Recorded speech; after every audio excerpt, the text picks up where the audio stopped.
Welcome to the American Library in Paris, and thank you for joining us for Evenings with an Author sponsored by Grow at Annenberg. My name is Mayanne Wright, and I'm the docent here at the library, and I help out with these evening events. I'm delighted to see you here. Is anybody new to the American Library? Anybody? Is this your first time here? Ooh, okay, so we have two people, including Miranda. The American Library in Paris is the largest English language lending library on the European continent. A lot of people don't realize that. And we're over 100 years old. It's pretty astonishing. We've been offering programs like Evenings with an Author for quite a while, and it's part of our desire to expand access to knowledge and to foster cultural exchange and inspire creativity. And so tonight we're delighted to welcome Miranda Fricker, and let's see if I get it right, Amanda Dennis. So I got the Amanda and the Miranda correct. And they will be in conversation tonight discussing the philosophy of blame and forgiveness. And so Miranda, let me tell you a little bit about Miranda. She is a Julia Silver Professor of Philosophy at NYU and co-director of the New York Institute for Philosophy. She is the author of Epistemic Injustice, Power, and the Ethics of Knowing, which she just told me will be coming out in French very soon. Her recent research is mainly in moral philosophy. She is a fellow of the British Academy and a fellow of the American Academy of Arts and Sciences. Her forthcoming book, Blaming and Forgiving, The Work of Morality, explores the interpersonal, moral, philosophical responses of blaming, apologizing, and forgiving. Amanda Dennis is the author of the novel Her Here, and a book about Samuel Beckett and French philosophy. Beckett and Embodiment, Body, Space, Agency. Her writing has appeared in the Los Angeles Review of Books, the Times Literary Supplement, and Guernica. She teaches creative writing and comparative literature at the American University of Paris. And our conversation tonight will last about 45 minutes, and then we'll open it up for questions because I'm sure you're going to have a lot of them. So if you would please join me in welcoming Miranda Fricker and Amanda Dennis. Thank you. Hello. Thank you all for coming out in the rain. I want to start, Miranda, by asking you a little bit about your summer. I know you were in Lima, Peru, and that you've spent some considerable amount of time in Bogota, Colombia. This has been a practical application of your work. So I'd love you to tell us a little bit more about what that entails. How is your philosophy being applied in South America? Sure, thank you. And thanks so much for the invitation. It's really lovely to be here, and thank you all for coming. Yes, perhaps this is a good way to get the couple of concepts of epistemic injustice in the air, because I think for a long time, in the analytic philosophical world, feminists in particular and other dissenters were very skeptical that universal abstract theory really can exist and apply in very different cultural contexts. And I was always been totally kind of with the feminist critique of a worry that you make universalist assumptions in your philosophy and you're therefore often insufficiently insensitive to cultural difference. So I think when I wrote this book, I was doing in a way a very traditional thing in one regard, which was that it was a piece of very abstract theoretical structure, but I tried to illustrate it in a way that was a bit different a bit unusual for analytic philosophy. I used a lot of literature and memoir to try and illustrate the different phenomena I was describing in more sort of rich texture than analytic philosophy normally does. I mean, analytic philosophy, I don't know if you're familiar with it, I know Gloria is for one, usually has examples, imagine we have Smith and Jones who come down from Mars and one of them can't see red and the other one can only see green. It's all like that. I'm caricaturing, but they'll have to just forgive me. And so I tried to bring in a bit more real-life psychological texture and character in just by borrowing from other texts. And so my own text, in a way, is a little bit of a patchwork in some ways, more than most analytic philosophy is. And I think I suppose I sort of hoped that having this abstract structure but illustrated in a way that engaged the narrative imagination and engaged psychological imagination about real character, would allow it to be read by people outside the academy, though I didn't know that that was the case. It never really occurred to me that it would spread very far afield in different countries and different cultures. So to my amazement, a few years ago, I had an email from the wonderful sculptor, Colombian sculptor Doris Salcido, and the then head of the Special Jurisdiction for Peace in Colombia. For Colombia, as you may know, had over 50 years of civil conflict and with multiple parties involved in the conflict. But in 2016, there was a peace accord struck between the then President Santos and FARC, the communist guerrillas in particular, and that was one of the main axes of conflict. And one of the features, sadly, of the civil conflict had been widespread sexual assault used in a systematic way. And what Salcido and the then director told me was that the UN and the unit under the Jurisdiction for Peace that handles investigation and prosecutions had been using my book to work with women who'd suffered sexual violence, because many of the victims were indigenous women and other women living outside the cities, in the villages, and many of them had not had any opportunity to have formal education. So they were so multiply disadvantaged in making sense of what was happening to them and being heard when they said what had happened to them, that the people working for the Special Jurisdiction for Peace were using these concepts to kind of help them come forward. So the two concepts that I put forward in this book, in a way, I think are totally commonsensical, but they just hadn't really been theorized in the context of analytic philosophy before.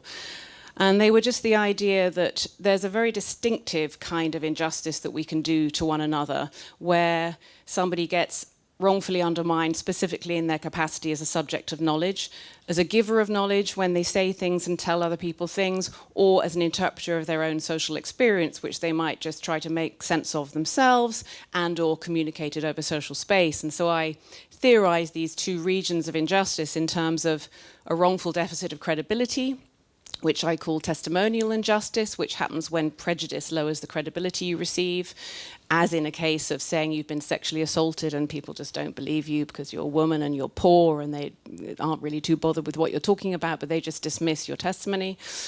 Or a wrongful deficit of intelligibility, which I called hermeneutical injustice, which happens at a prior stage when you've been wrongfully disadvantaged in your access to the concepts that you need to make sense of your social experience. And these women identified themselves as undergoing both kinds of epistemic injustice. And so it was pretty moving for me to go there and realize that they wanted me to talk about it because they already knew the book.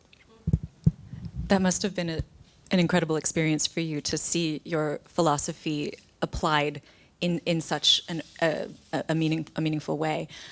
This isn't the only example of the ways in which your philosophy has been applied. I know that epistemic injustice has been used here in Paris to, or it has been applied to people living in situations of extreme poverty and asking how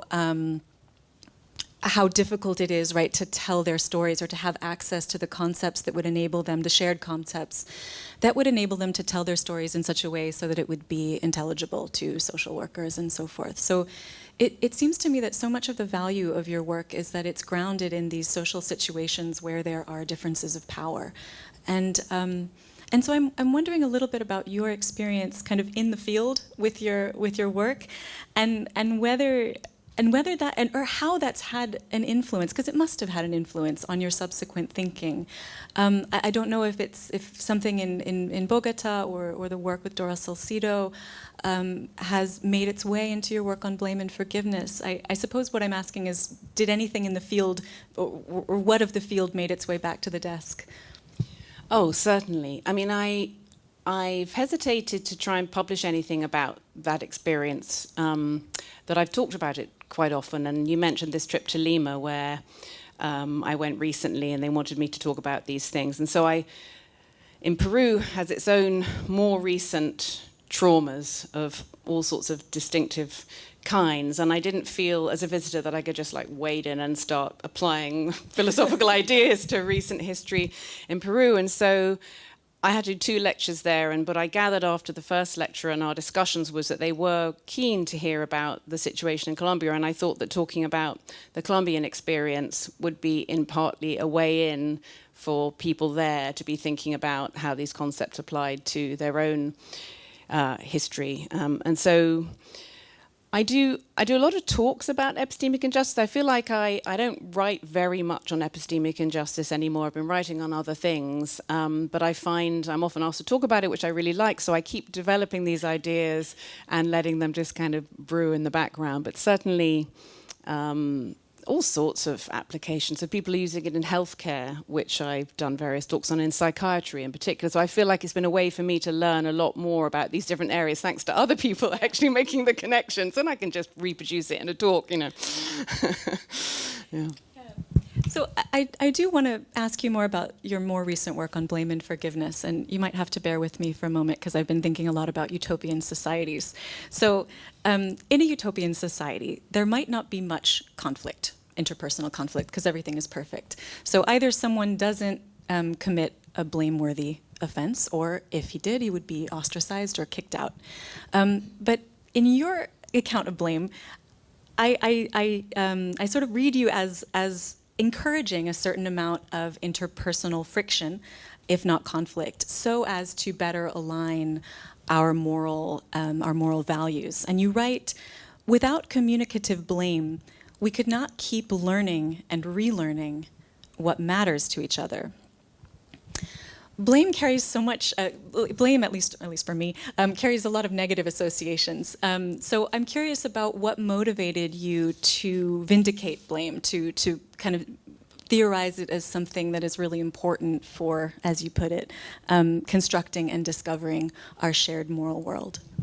Yeah, thanks. No, I it makes it sound like I'm a big fan of blame. So I was motivated to think about blame because of exactly the worries that you and many people have. I mean, in fact, outside the academy, you can't get away from, most people have got self-help books and all the rest saying we need to live without blame, blame is bad.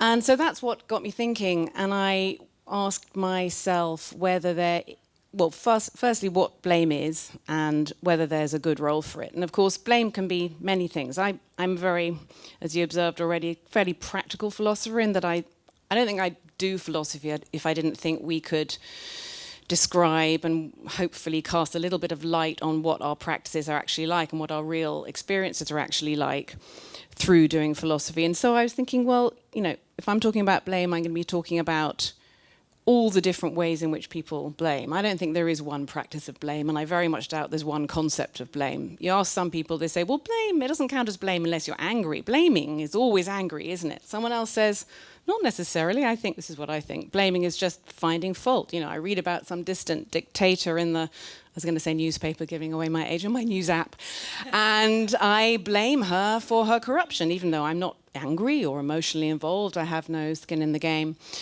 I think we just use the concept in different ways. And so let's start from the idea that there's a kind of probably irreducible plurality of practices of blame and probably an irreducible plurality of concepts of blame. A useful normative question, i.e. a moral question, is, well, is there a practice of blame that's actually morally useful, morally good? And I just argue that there is. It's a fairly ordinary concept in a certain way. I call it communicative blame. And if I've wronged you, I lied to you last week, and you're pretty angry and upset with me, a really useful way for you to bring this to my attention and hold me accountable is for you to communicate that you find fault with me for my behavior, and, as it were, with the aim of making me realize what I've done. I think we are always permanently slightly forgetful, slightly careless, and we need bringing back to consciousness of the moral significance of what we've done, and that's what communicative blame does. And I don't think that that kind of blame need be retributive in any way. So lots of people think of blame as necessarily retributive, another way in which people are very plural about what we mean. And retributivism being the idea that because you've wronged me, you sort of deserve to suffer a bit proportionally. You know, it's like retributive punishment, nothing excessive, but basically a little bit of pain to me, you deserve a little bit of pain back. So it's a kind of payback conception. And I don't actually agree with that at all. I think there can be a place for retaliation in life. probably can't get rid of it. If you're just being bullied by a bully, you probably should not bother with the communicative blame, just push them away. Right? But in moral relations, where there's a certain amount of trust and goodwill, I think communicative blame can insist that you come to see the significance of that lie you told me last week. This will pain you because remorse is painful, but it's not an idea of payback. So it's not a retributive idea. So in fact, in a way, I'm kind of pretty close to what you said. I really think there's only one good kind of blame, and it's the kind of blame that aims to get someone to see what they've done. Now, of course, it's always got to be in conversation, because supposing you hurt me and I'm angry or hurt or disappointed and I communicate this blame to you for the thing that you did to me, which I consider, let's say, a betrayal of our friendship.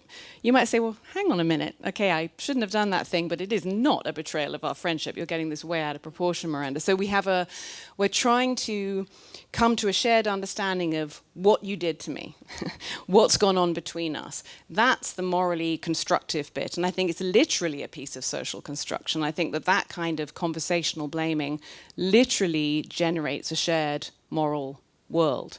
So that's its positive use, it seems to me. I see. So it might smart a little bit when you blame me for something, but then we're kind of able to engage in a dialogue where we can sort of figure out really what matters to us and sort of align our interests. Exactly. Align our understanding of what we've done. Yeah. Yeah. On forgiveness, there's a line in Beckett's Endgame, which is a play I know you know well, and it's a moment in the play, it's repeated at least twice, where the main character, Ham, says coldly, "Forgive me." And then he says it a little bit louder. "I said, forgive me." And then finally, the other character, Clove, answers, and he says, "I heard you." And so I was thinking about this as I was reading your account of forgiveness, particularly moral justice forgiveness, where someone has to ask for forgiveness and then the other person grants it.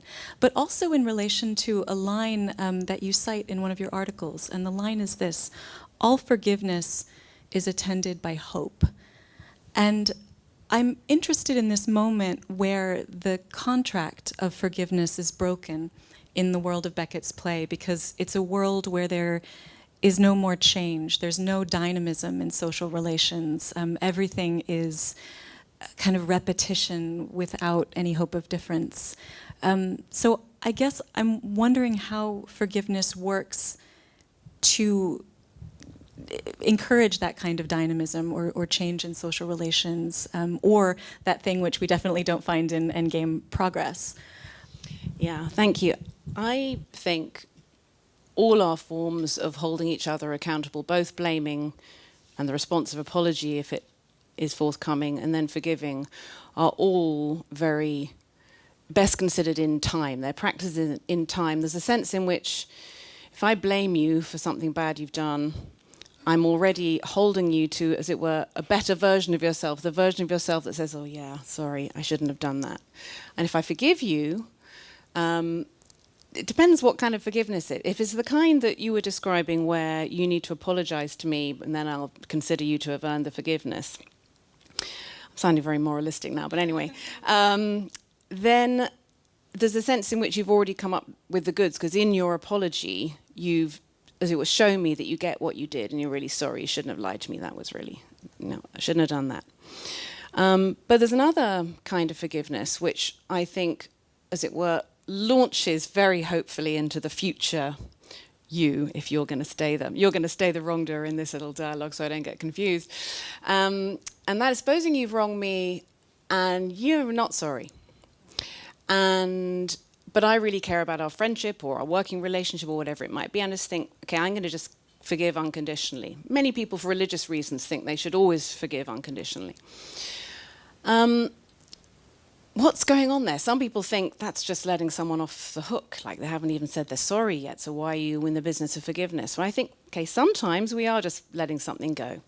But other times it works in what we might, in a sort of prospective or proleptic way. So I kind of hope that in the future you will be sorry, you will acknowledge what you've done. I'm going to forgive you generously now, but there's a sense in which that practice might still find its rationale from the idea that all these modes of holding accountable are morally useful because they encourage the generation of shared moral understanding. So I can do that if I forgive you by saying, no, you show me you're sorry and we're on the same page already, or I can do it in a more launching you into the future, forgive you proleptically, I'm forgiving the person that will be sorry for what they've done. And, we have these proleptic mechanisms all the time. It's how you bring up kids, it's how we encourage good behavior and so on. You treat a child as if they're a little bit more responsible than they are so that they come to be responsible.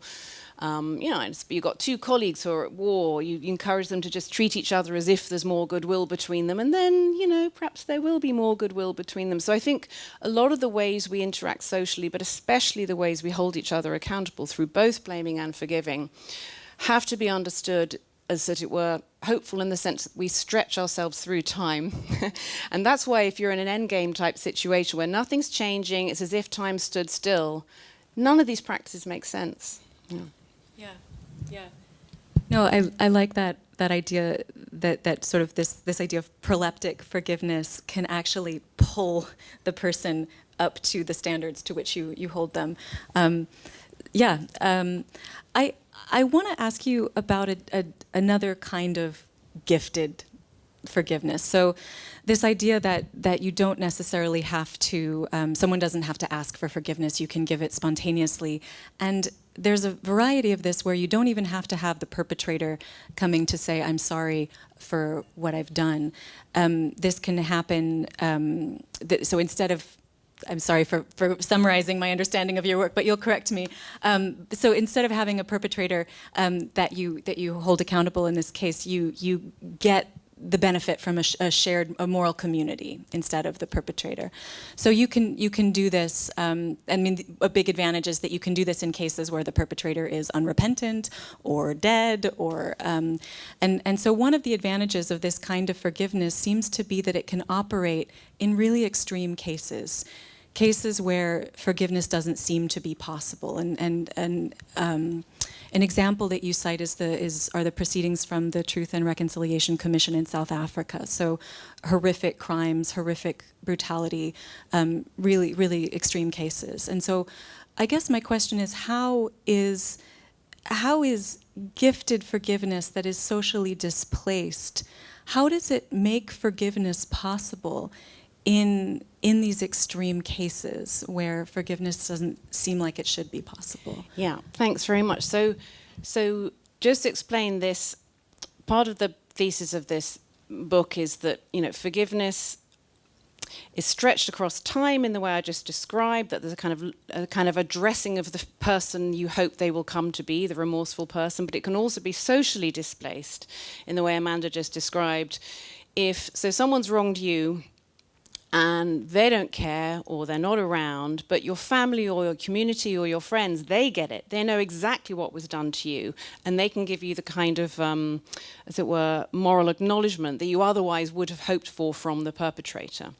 And Truth and Reconciliation Commissions, it seems to me, have exactly this structure very often, so that you've got literally an institutionalized community who's there and listening to everything that's gone on.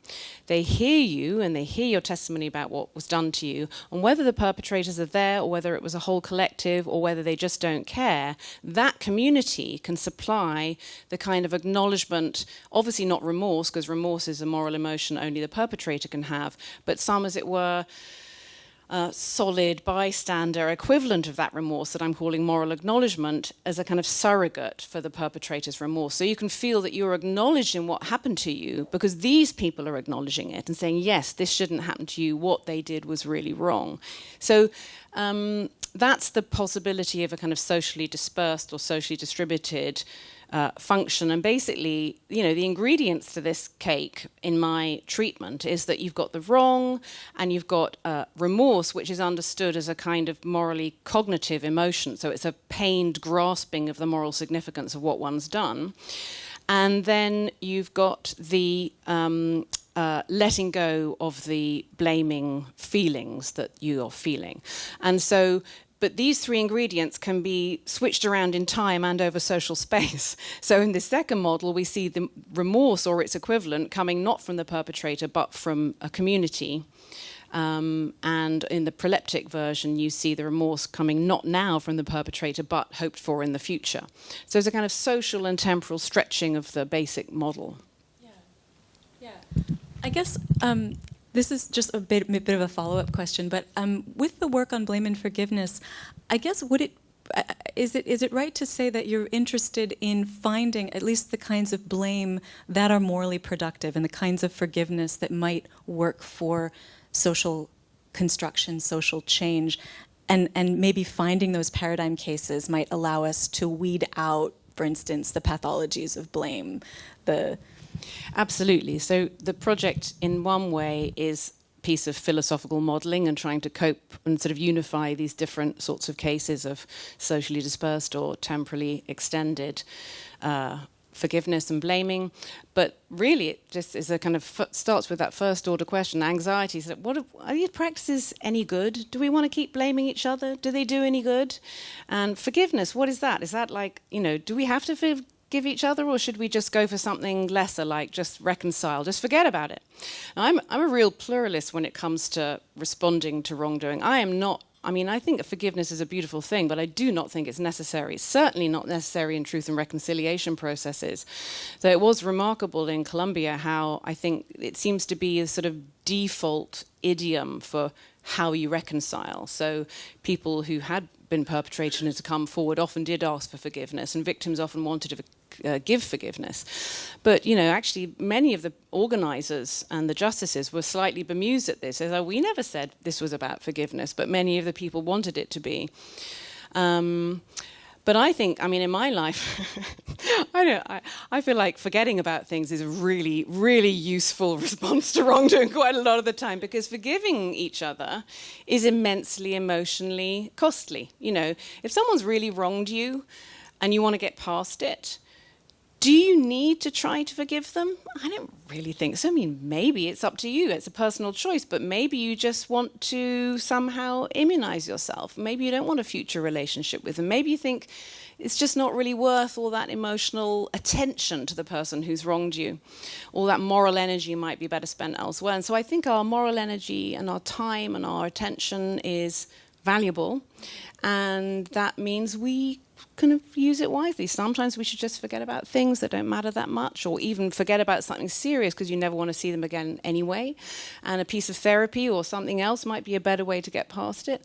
Other times it's really important to be able to forgive because you want to carry on with this person in your life.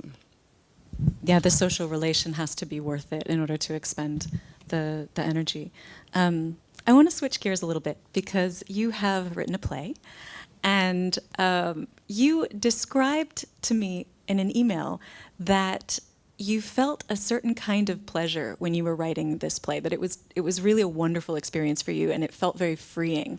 And I'm wondering if you can talk a little bit about the experience of writing a play when you're so used to creating text and analytic philosophy. Where did that sense of liberation come from?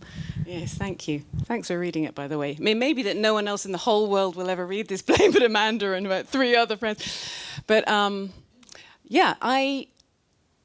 I loved writing it, and I won't bore everyone with exactly how. I wrote it on my phone so that it wasn't work, and I wrote it. I've never written anything that literally woke me up in the night saying, write this line, write that line. I was completely absorbed by it, and it just made me laugh. It even made me cry. I just love doing it so much.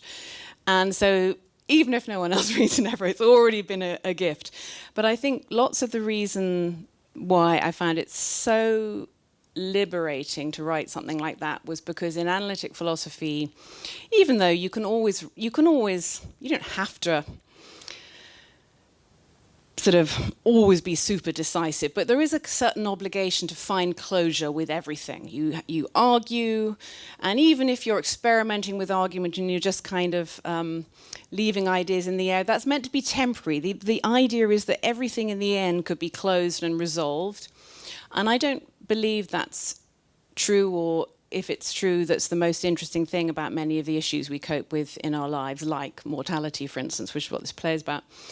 And so being able to put words in characters' mouths who I got to know because of what words and ideas I was putting in their mouths, and I didn't have to defend them. It was fantastic. So it was just like, I love these two women who were saying these things and having these arguments, but I didn't have to defend what any of them were saying, even though I sort of thought every thought that either of them was saying, but they turned out to be two very different people with very different backgrounds. And yeah, so I think it's the allowing for the multiplicity of perspectives of a permanent kind that writing a play allowed me, which I do feel is somehow verboten in analytic philosophy. And also just allowing the colour of character in, that people think the philosophical things they do very often because of what they're like personally, because of the situation they're in, because of the particular dramatic predicament. And, you know, my line of philosophy is willfully ahistorical and sort of abstracted away from all that kind of social colour. And I think I was just really missing a different sensibility, and somehow this particular dramatic idea just grabbed me and then enabled me to really indulge myself in this much more colourful, detailed, textured reasons why people have the views they do without having to defend them to the hilt, or somehow pretend that they're for everybody, that everybody ought to think this thing because this is where reason and argument leads you. So often the most interesting things, the reason and argument, I believe in reason and argument, but they can lead in many different directions, and different people will be led in different directions by their own reasoning and their own value priorities and their own experiences. And it's all rational and it's all argued, but it's not going to come down to one view of what mortality means, for instance. How did you put it? It was a permanent multiplicity of perspectives. I like that. I really like that. And that may be an answer to the question I'm going to ask next. But I'm hoping you'll have more to say about it, because it's a question that's been live for me for many years. As a reader, I'm drawn to works of fiction, and I use fiction in the broad sense to include plays, that are asking some kind of urgent question, that are really trying to get to the bottom of something. And I'm convinced that it's not original to say this, but I'm convinced that fiction has a way of thinking that's distinct from philosophy and from theory. And I'm wondering, since you've had the experience of writing both a play and doing analytic philosophy, what are the ways in which fiction can think for you, the form? Yes, I mean, I'm not at all expert, of course, in most kinds of fiction, but there's not much room for narrative in analytic philosophy, except a particular method that I've been drawn to, which is sort of quasi-Nietzschean genealogical method, which looks for a usually semi-made-up historical story of where did this concept come from? Well, let's imagine, you know, it came from a society being organized in this way. So that's almost the only moment of narrative in analytic philosophy, unless you're specifically doing the history of somebody's thought. And I think that so many of the most interesting things need to be understood by understanding how we got here, why we're asking these questions. And obviously, I mean, all sorts of literature can do things in all sorts of different ways, but telling anyone's story, as a play might, is one way of bringing a question to the boil, as it were, in a very specific relational context. And so that's one sort of thing that I particularly enjoyed, I think. Yeah, and I see that working in the play, because I'm not going to give anything away for when it's staged, but it's the story of an analytic philosopher who's a professor who has to teach in her apartment because this is set in dystopian London, where the humanities departments have been shut down, and she's in conversation with a woman who's suffering, who's has a terminal illness and is looking is trying to face up to what it means to die young, and they have really different understandings of what philosophy should do for human beings who are in the midst of trying to make sense of something that feels unintelligible. So I like this idea of the way in which it can hold contradictions, how a play or fiction can hold contradictions. I think, I mean, she's got this, the condition. It's sort of all a joke, really. She's got something called the condition. And that's just where death is coming early to her, and what the hell does it all mean? So she's jacked in her job, and now she's renting a room in Highgate, and she's next door, as Amanda said, to this philosophy that's going on, and she has high hopes of what philosophy might be able to give her at this time to get her head around what's happening to her. And she's, of course, disappointed, and they argue, and it's meant to be funny, but it also becomes real. And it's very funny. I hope that... So I've always felt both that I really love philosophy and that I find it absolutely ridiculous at the same time. And I love philosophy when it's done well, and there's a certain kind of thing that I love, which is to do with ordering ideas. What's prior to what? Let's get clear about the concepts. My stuff on blaming and forgiving is like, you abstract away, you say there's a certain model, what's going on here, we're trying to achieve shared moral understanding through remorse, this is like a model. I hope that that's a model that seems to fit real life and that can guide us in real life, but I also have quite a strong sense of it being a slightly absurd activity. And so that's partly what this play is about, that Phil totally believes in philosophy and is hoping to kind of be helpful to this apparently young enthusiast, though she doesn't know that Cass has the condition. But in the end, I think that philosophy kind of comes through a bit, because actually in the end you do need to order ideas. There is a very particular kind of understanding even of what it means that you're going to die that can come through thinking about which concepts are prior to what. And yet, of course, that's not the be-all and the end-all, and I try to puncture it in certain ways with various jokes, but I hope it seems like an even match by the end. I feel like at the beginning it looks like philosophy is just looking like it really hasn't got a hope. But by the end, I hope it's kind of a love letter to the humanities, this play, if it succeeds at all. But therefore, a love letter that is very aware of the limitations of my own subject. But that's fine, everything has its limitations. It's just that philosophy has this weird way of talking about things as if it has no limitations, and that's where the absurdity comes from. Yeah. This is just a quick follow-up question, but what pushed you to write it? Were there things that you were thinking about that you felt you couldn't do philosophically, or? Yes, I think so. Sadly, I feel like I'd known a number of people in their 50s who had terminal diagnoses. I mean, as I say, this is just a sort of a very abstracted version in this play. The condition is just a kind of... obviously, it's the human condition, and Cass jokes at one point, she said, Christ, I haven't even got any proper symptoms. It's as if a philosopher invented it. It's like pure abstract dying. And so it is that. But in fact, I was thinking about people, in their 50s. I'm 58. What does it all mean? I was thinking, what does it all mean? and then I thought, I've got an idea for a play. And I just had this kind of particular picture of the dramatic predicament of these two women in these two neighbouring rooms. One we know has been listening in to the other, though we don't hear any of those conversations, we just hear the aftermath. And that just sort of gripped me and amused me, and all of a sudden I felt like I knew exactly everything that I wanted to write in this play, which is very unusual for me. I don't normally feel like that. So it was just really fun. I was on the tube on my way to my daughter's house, and then she's like, shouldn't you have been here like 2 hours ago? And it was true that I got off the tube to change and I just couldn't get off my phone. So it was just really fun to do it. And I suppose I've just, missed that sensibility. I started off doing literature, French literature even, and haven't done any for ages. So the drier earth of analytic philosophy I do love, but I think I just deeply, deeply missed it. And then if you have an idea for something and it grabs you, you may as well see it through. Absolutely. I love that you wrote it on your phone and that it kept you up at night. I should absolutely write this. I guess I want to talk about this idea that analytic philosophy is the dry earth, because there's a lecture on Bernard Williams, who's the subject of your most current work, and in this lecture you discuss his sense that philosophy, even analytic philosophy, should ring true to its readers. And one of the ways that philosophy manages to ring true to its readers is to avail itself of literary techniques, style, so metaphors, vivid sensory imagery, fictional scenarios for thought experiments.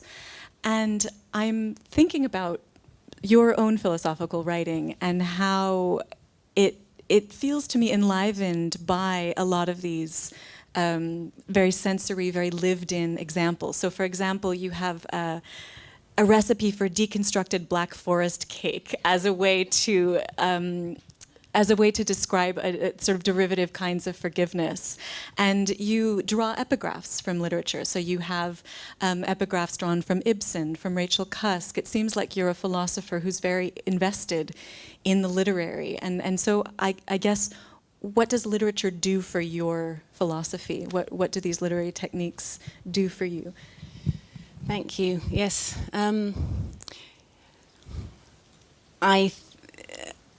They just keep that side of the imagination alive, I think. And I've always loved Williams' work. Williams was very unusual in this regard. I mean, most philosophers don't comment on the nature of philosophical texts because we're not taught to think about analytic philosophy as a text at all, really. It's only historians of philosophy who start saying, you know, this is a text written by a particular person at a particular time.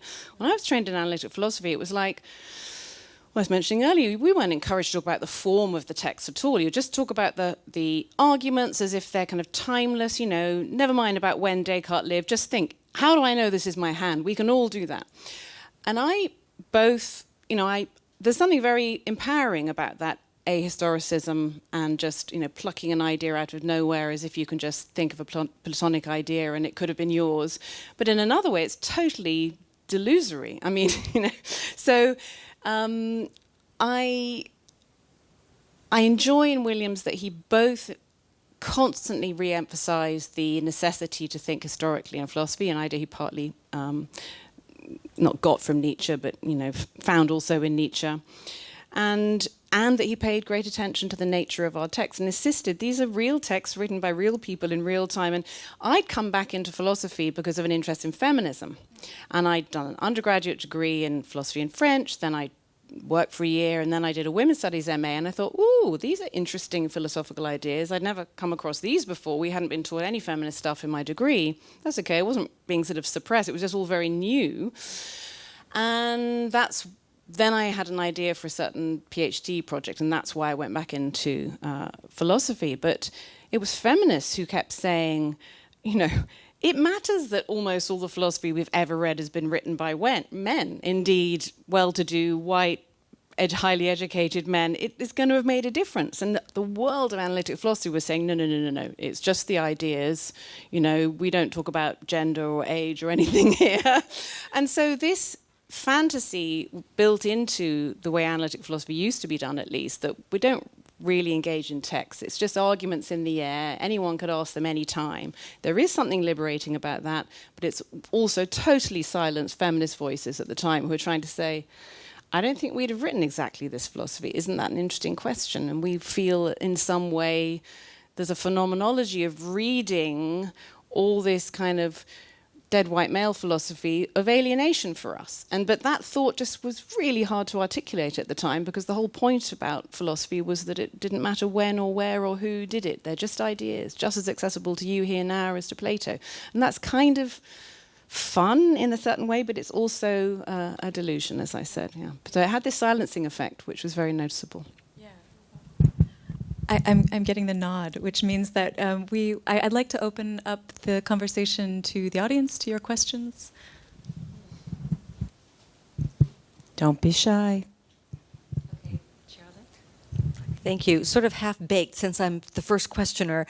What you were just saying about the sort of ahistorical the context of analytical philosophy traditionally, and then your current work on sort of, and I'm forgetting the exact phrase, but epistemological silencing, or whatever it was, however you put it. And when you were sort of how those ideas are related, which it seems to me they might be, and then also when you first started speaking, I was just thinking about the term gaslighting, and I'm wondering if you could comment on that, and then maybe if you have time, deconstruct a Black Forest cake. Other than just the fact of the ingredients. Thank you. So yes, the first thing, this book, Epistemic Injustice, it kind of grew out of interest in things feminists were saying about the difference it makes. Knowledge is situated, it makes it gender, age, class, race, everything makes a difference to your perspective on things. this book was an attempt, I think at the time, at the time, analytic epistemology thought those ideas, these feminist ideas, and including post-colonial ideas, psychoanalytic ideas, they're all fine, but they're like over there doing a totally different thing. They haven't got anything to do with knowing anything. There's not epistemology. So, you know, no complaints, but it's not our subject. We'll just carry on asking what is it for some subject to know that P and what is justification, and we're fine. We've got different subjects. And I thought, this cannot be true. It cannot be that analytic philosophy is literally incapable of bringing in gender, race, class, social relations into these basic epistemic practices like one person telling another something.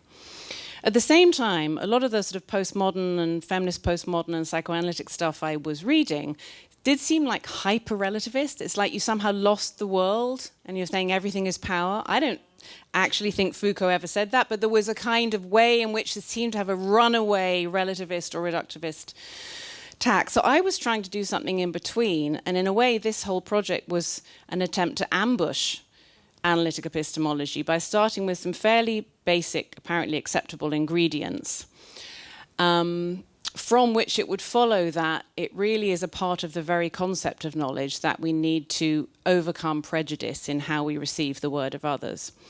And without boring you with a sort of lecture about how that was true, that was the mechanism I was describing here.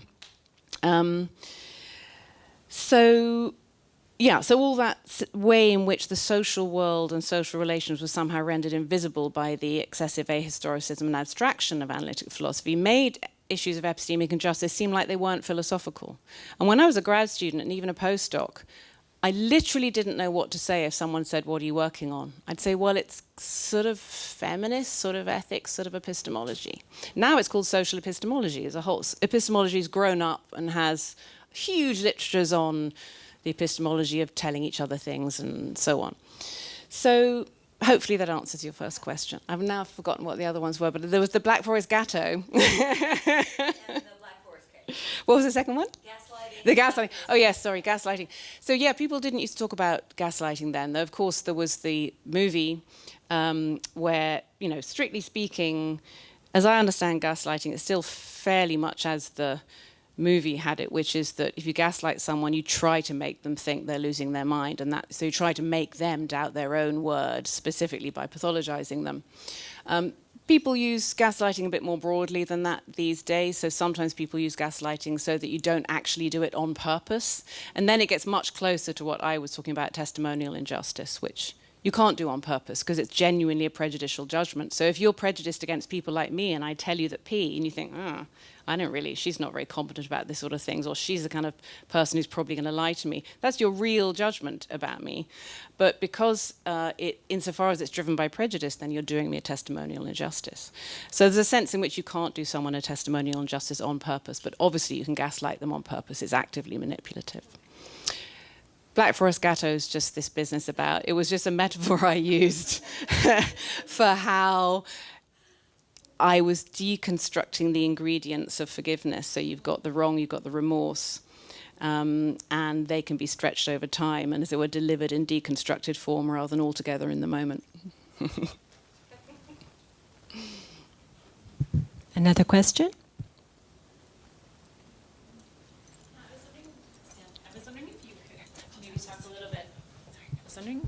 If you could maybe talk a little bit about blame and the rise of populism right now that we see in politics, because it feels really relevant. Wow. Yeah, well, I live in the US, and the kind of polarization that we've seen getting more and more exacerbated in the US. I've lived there for 8 years now. I can hardly believe it, but I have. And the kind of polarization that was already there and that's just got more and more marked is, for me, I mean, multiple causes, of course, but for me, mutual contempt would be the most sort of, in a nutshell, problem that I would say, rather than blaming. I think that one of the reasons why it's now almost impossible to really describe the two sides as disagreeing, is there's so little, as Wittgenstein said, in order to disagree, there has to be something you agree to disagree on. But the conception of, shared world and so on is almost evaporated in the way the debates go. And a lot of that is to do, I think, in my little COD diagnosis, with an omnipresence of contempt that each side has for the other. And so the kind of mistrust, the right hate the establishment, the elite, for looking down on them. And I think one of the reasons for Trump's popularity is that a lot of people recognize in him someone who the elite look down on, but he's their guy, so they think he's talking for them. So he's kind of a winner version of someone else who is against the elite. And that's got a lot to do with the economy of contempt, above all, I think, more than blame, perhaps, though no doubt there's a good deal of blame in there too. Another question?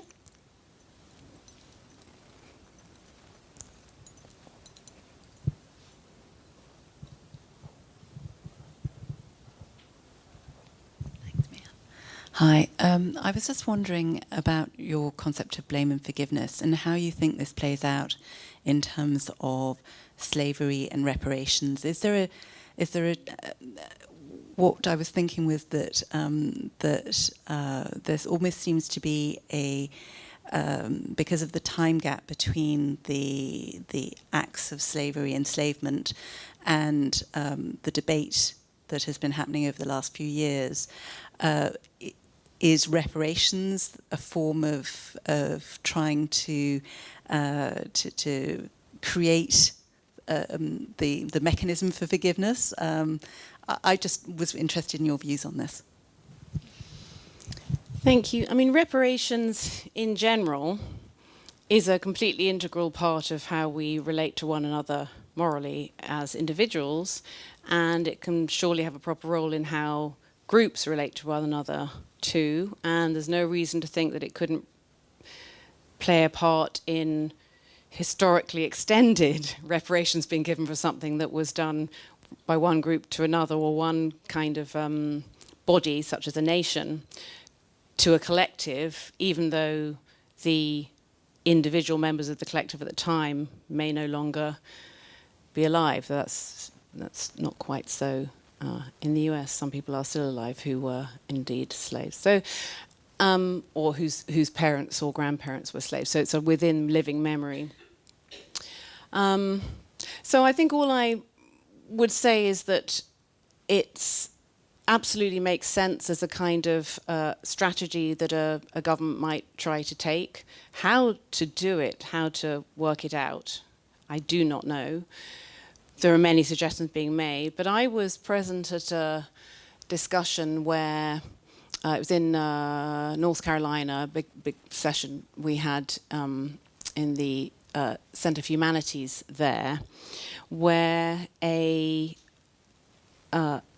local lawyer had been, in effect, on the ground, kind of organizing smaller scale but very significant reparations work on a local basis. And I was very struck by how this could work, and he'd been making it work on with a couple of instances. One was locating history of racist killings, lynchings, other forms of racist mistreatment that had gone on perpetrated by a particular company that still existed. And he managed to get that company to do make some local reparations. I forget now exactly what was done, but donating a chunk of money to set up a studentship specifically for that community or things like that. So I was very struck by how very workable that was when you got people trying to do it more locally and on the ground. So I just thought I'd mention that example. I think sometimes there's more local will to make amends on the part of, this was a local, I think it was a building company, than one might imagine. And it might be easier to do it through those sorts of channels than it would be to do it in a very top-down, federal-down way. But people tend to accept it more too when it's done locally and they see that literally, yes, my company that I now run, we did this to this family or this community in those days, we would like to make amends because we're still here and we want everyone to be our customers. So just a little optimistic note that I think perhaps it can work sometimes at that level for sure.